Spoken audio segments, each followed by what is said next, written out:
New developments in that deadly 9-vehicle pileup that happened Saturday on I-10.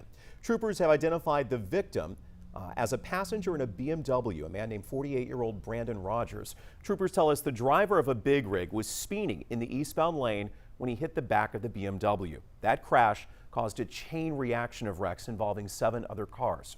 Now, we know this stretch of I-10 between Beaumont and Winnie is under what seems like a never-ending construction project. Some drivers call that stretch of highway a death trap. 12 News reporter Dominique Lay pressed TxDOT to find out when the construction may finally be finished.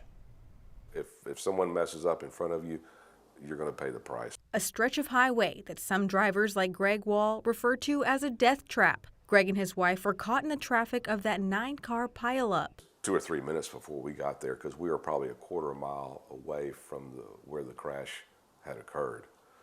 And so we were there for over 2.5 hours. I-10 has been under construction for years, and while progress is being made, drivers fear the worst while on the road. Try to avoid I-10, especially that section between Beaumont and Winnie where all the construction is.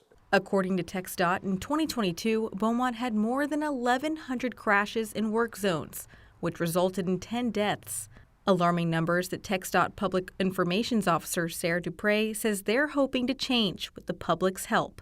Make sure that they've got all their attention focused on the roadway.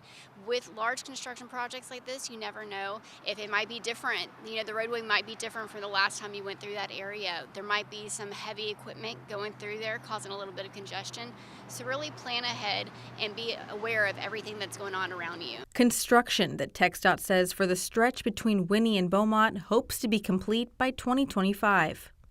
Very large project. There's a lot that goes into it, completely reconstructing I-10.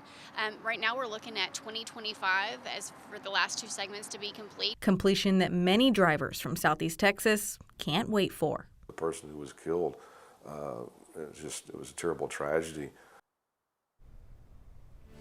And it's Dominique Lay reporting for us. Now today, TxDOT launched its statewide Be Safe, Drive Smart safety campaign. This coincides with National Work Zone Awareness Week, which started today.